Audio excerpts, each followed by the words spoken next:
Hey guys, welcome to my September TBR. Autumn is here, autumn reading. It is time to begin. I am so excited. Wearing a nice autumnal shirt in honor of September. I love this time of year. So I definitely want to be sharing a TBR slash pile of possibilities for the month of September today. But I also just want to chat a little bit about something I've been thinking lately, and that is the question of, are TBRs ruining my reading? This is thoughts I've had swirling around.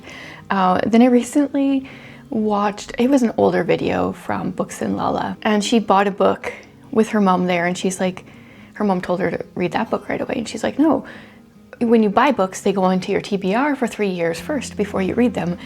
And that is so true.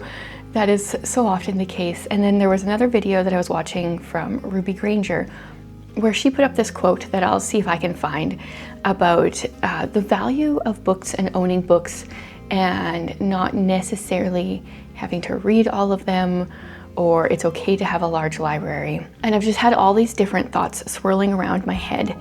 And there's part of me that loves the TBR because I can get decision fatigue. So taking some time each month to pick out a few books that I think I'm going to enjoy reading that month can be helpful. And then on the flip side, part of me, as soon as I pick a book to go onto my TBR, instantly I don't want to read it.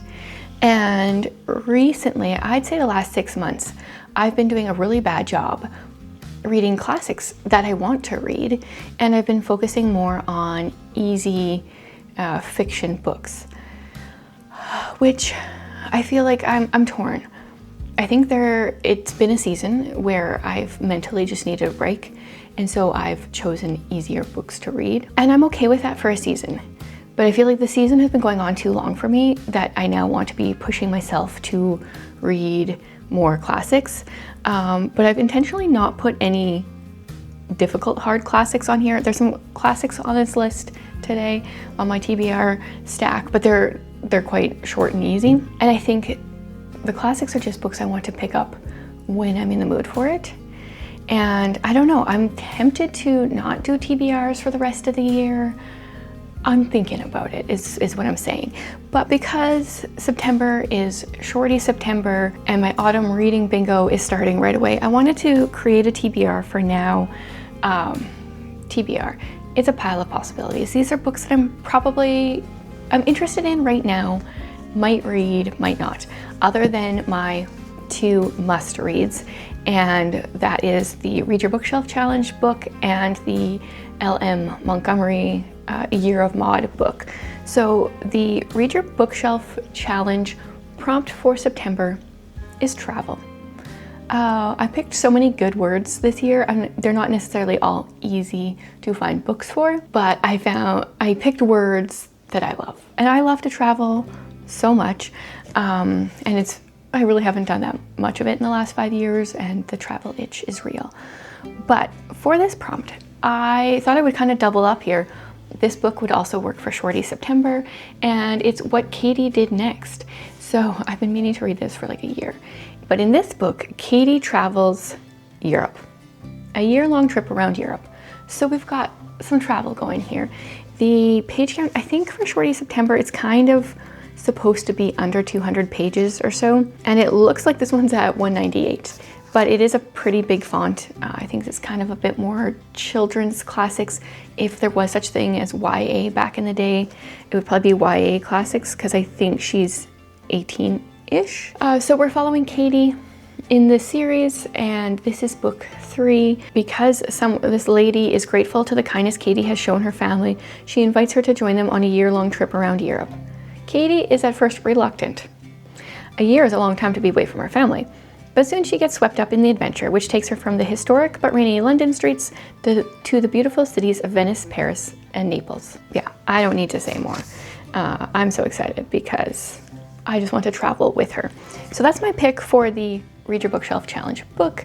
And then for a year of mod, we are going back now and finishing up the Anne series. So we're on to book 6 with Anne of Ingleside. And okay, now it's been a few months since we read Anne's House of Dreams. She is now the mother of 5 children and has a 6th on the way. Wow. We missed a few kids in there. I guess it's kind of good that we took a break, because it's like Anne was having babies during those few months there. Yeah, and I think this is kind of, if I remember correctly, this is when we stop following Anne so much and are more following her kids and their antics. But I don't remember a whole lot. But I'm excited to continue reading the series. I love this cover. It makes me want to read it in November because of the poppy for Remembrance Day here in Canada. That is the symbol for Remembrance Day, thanks to the In Flanders Fields poem. But we will be reading this in September, and hopefully it's a good time. This is possibly the thickest one. It's gotta be close to the thickest one of the series, but it's 370-ish pages long, still not that long. Plus they're easy to read, and I plan on doing a live for this. Still don't have a date. Don't have a date for the August one yet either, but I will be sharing those on a community post at some point. Right after I finished filming, I got a message from my patron of the month for September, and I will be reading Ignite. So this will be another one of my must-read books. This is the first book in the Phoenix Flame series by Kara Swanson. I think I've read the description before, but I don't remember anything, so let's try that again. Oh, that's not very helpful. I will look on Goodreads. In a frozen wasteland suffocating beneath a dying sun, Mara is a young phoenix raised by her father to explode at his command. Ooh. He's the only one who can help her control her fire, and Mara desperately follows his orders to protect their phoenix family from relentless human hunters. Her sheltered existence is shattered when her family mysteriously vanishes, thrusting Mara into a perilous quest to find them. Okay, I won't read anymore. I don't like to know too much about a book before going into it, but I enjoyed Dust by Kara Swanson years ago, so I'm excited to read this one. Okay, I'm going to share Shorty September soon, but there's 2 books that are atmospheric that I want to read this month. I might use them for my reading bingo. I don't know offhand, I don't have a plan as to what books I plan on reading for each prompt, but one of my rereads for the year is The Curse of Misty Wayfair by Jamie Jo Wright.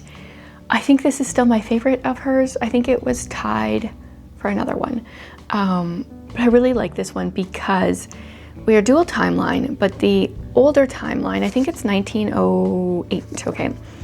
Our main character is a post-mortem photographer. Nice and creepy. I think that would work really well with atmospheric or creepy from the reading bingo. So we follow Thea Reed. She was left at an orphanage as a child, and she vowed to find her mother someday. Now she's grown, and her search has taken her to the turn-of-the-century Pleasant Valley, Wisconsin. When the clues she finds lead her to a mental asylum, Thea uses her experience as a post-mortem photographer to gain access and assist groundskeeper Simeon Coyle in photographing the patients and uncovering the secrets within. However, she never experienced her personal quest would reawaken the legend of Misty Wayfair, a murdered woman who allegedly haunts the area and whose appearance portends death. Jamie Jo Wright has all these creepy, gothic, ghosty vibes, but there's always an explanation. I really appreciate that. And then we are a century later, and we're following Heidi Lane, who receives a troubling letter from her mother, who is battling dementia, compelling her to travel to Pleasant Valley for answers to her own questions of identity. And then she sees snippets of Misty Wayfair's ghost. So I think this was I can't remember if this was my first or second Jamie Jo Wright book that I read, but I was hooked. So it's on my list of rereads for the year. September seems like a great time to do that. And then I've got a book that it's either I read it or I unhaul it, because I've had it on many TBRs. I've started it. I haven't got very far. I enjoyed what I did read. Jonathan Strange and Mr. Norrell. It's the 1,000-page dauntingness, I guess. That's what's making me take forever to read it. I started it, was it 2 years ago now? I got 320 pages in. That's a great start. And then I gave up. So I still have 680 pages left. I might need to reread it. I might need to find a little summary of the beginning. But in this one, this is 1806. England is at war with Napoleon, and there are these magicians. I don't remember much. Centuries have passed since practical magicians faded into the nation's past, but scholars of this glorious history discover that one remains, the reclusive Mr. Norrell, whose displays of magic sent a thrill through the country. Yeah, I don't remember much, but I do know that there were some cozy vibes because we're set in England. Our main character, okay, actually here, this is the vibes of the book that I loved. This is chapter 4. This is very vague. It's not a spoiler at all. Consider, if you will, a man who sits in his library day after day, a small man of no particular personal attractions. His book is on the table before him, a fresh supply of pens, a knife to cut new nibs, ink, paper, notebooks. All is conveniently to hand. There is always a fire in the room. He cannot do without a fire. He feels the cold. The room changes with the season. He does not.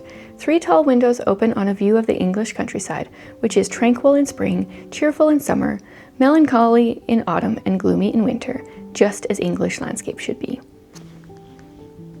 Yeah, I love the vibes of that. So need to give it a good try this month.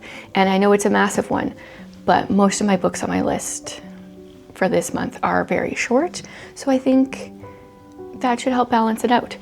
Now let's get into Shorty September books. This is my stack, and some of them look large, but they're just bind-ups, so the actual book one story isn't that long.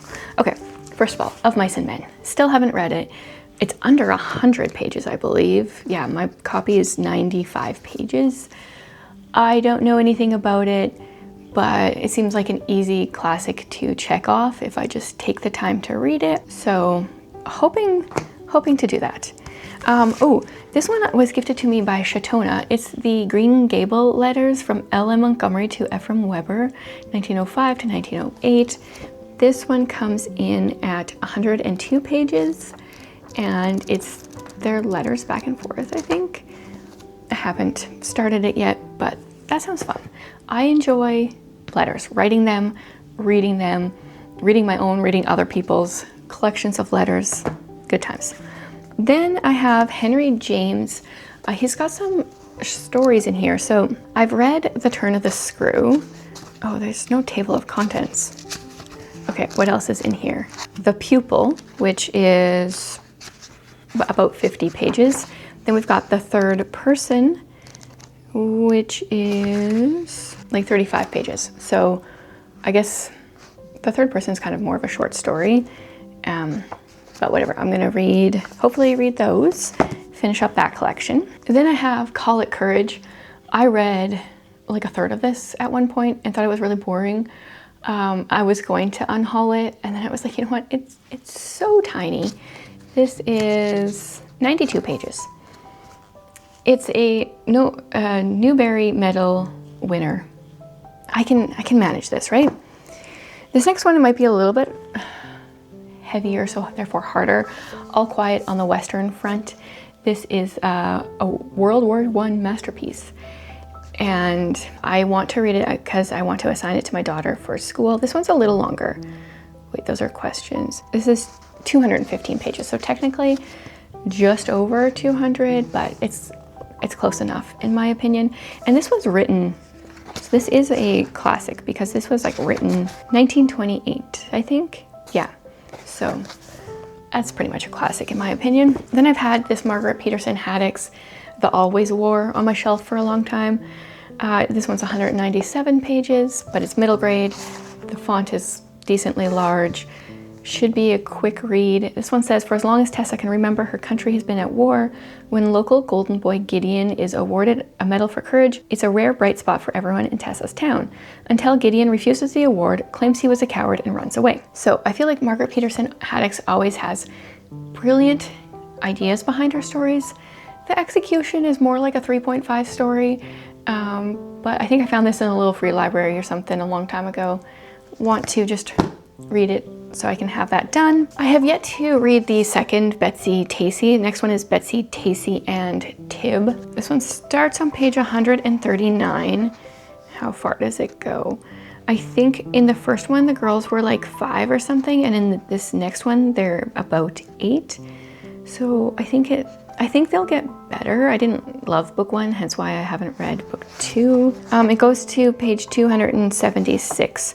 So we're like around 140 pages for that one. Ooh, S.E. Hinton, I still haven't read. That was Then, This Is Now. And this one has massive font and is 159 pages. Most people say The Outsiders is better. A few people like this one more. Definitely worth a try. Can read that. Oh, I have never actually like thought about reading this book, whereas some of these have been on many TBRs over the years. I don't know where I got this. Did I buy it or did I find it in a little free library? This is Ellis Peters, The Brother Cadfael Mysteries. The first book, A Morbid Taste for Bones, is what I was thinking of reading. How long is it? It is 192 pages. He is one of our favorite amateur sleuths, the 12th century Benedictine monk, Brother Cadfael. He's a former crusader and a man of the world who has settled into the monastic, yeah, that makes sense, life as an accomplished herbalist whose lively intelligence and keen powers of observation help him solve an array of crimes in the town of Shrewsbury, England. So this A Morbid Taste of Bones was published in 1977. So that would mean I'm like starting another series instead of like working on a series already started, but hey, why not? It's also series September. Krista does that every year, and if I read some Betsy Tacy, that would be working on a series. Well, Anne of Ingleside is a series. Most of these aren't series, but that's one of the things I kind of want to do in the background. Maybe not put series books on my TBR, but read them throughout the month. Then I never got to Praying Outside. I think it was in my summer TBR. This is a poetry collection by Brittany Lidster, and so maybe I will read it in September because it is short, 143 pages, although poetry does read differently. Like, it's obviously there's not that many words per page, but I feel like I have to like read a poem, think about it for a minute before moving on. And then I have another poetry collection that I just hauled, The Garden That You're Growing by Rachel H. I am just working on her second collection, and this one is her third one, so I just want to keep going with it. This one clocks in at 180 pages. Nope, that's acknowledgements, I think. 177 pages. And so definitely should be able to get that done. And then I have a nonfiction that is how many pages? I think it fits as well. 178 pages. And that is The Fire of God's Presence by A.W. Tozer. Drawing near to a holy God. So I was thinking I could use this for the fire prompt for the reading book bingo. What would it be like to encounter God face to face?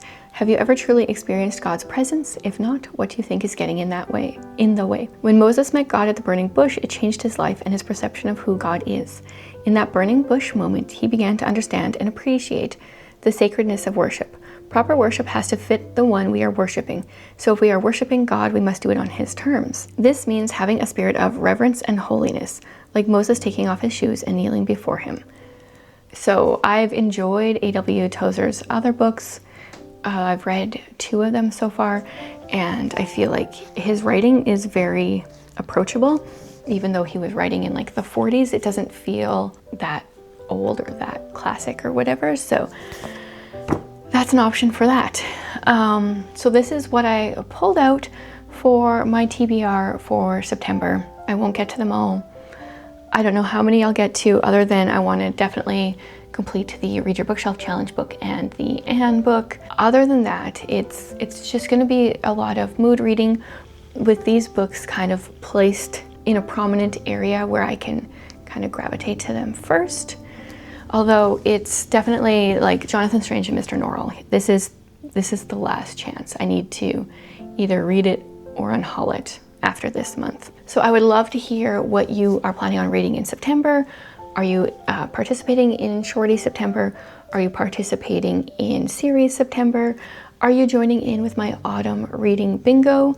any books that you plan on reading in September for that, let me know. Share all the books in the comments and I will chat with you there.